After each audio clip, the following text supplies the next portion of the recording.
intro. Looking forward to working with all the media, here in the run up to Winston-Salem. And yeah, it's my privilege to sort of kick things off introducing John Isner, obviously on the call here, two-time Winston-Salem Open champion himself. And as many of you may know, John is a Greensboro native, played his high school tennis at Page Senior High, former state champion 2001. And as you can see by his shirt there too, went on to play college tennis, University of Georgia, also an NCAA national championship in doubles. And then, move on to an illustrious pro career, 16 ATP tour titles, two of those obviously coming Winston-Salem.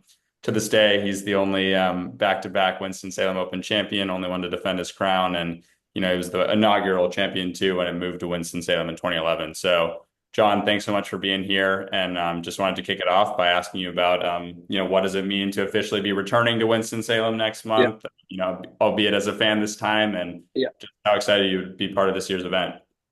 Well, I'm very excited, and thank you, Joe, for the introduction. And I want to thank Jeff for, inviting me back out. This was him reaching out to me, and it just makes perfect sense. Obviously, my whole family is still in Greensboro, so it's my hometown, and it's an easy decision for me to come back, even though I'm not local now, to come back and spend some time with my family and go out to the tournament that I have very fond memories of. I'm really going to enjoy. As Jeff can attest, my last year on tour, 2023, he tried really hard to get me to play the tournament when I knew I was going to retire at the U.S. Open. But man, as much as I wanted to play one last time in the Triad area, my body just really wouldn't allow me to. That was a tough decision, but now I get to come back, of course, in a much different role.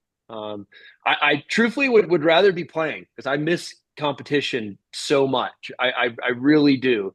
But at the same time, I had a very long career and I played at a high level up until I was 38 years old. So I consider myself very fortunate.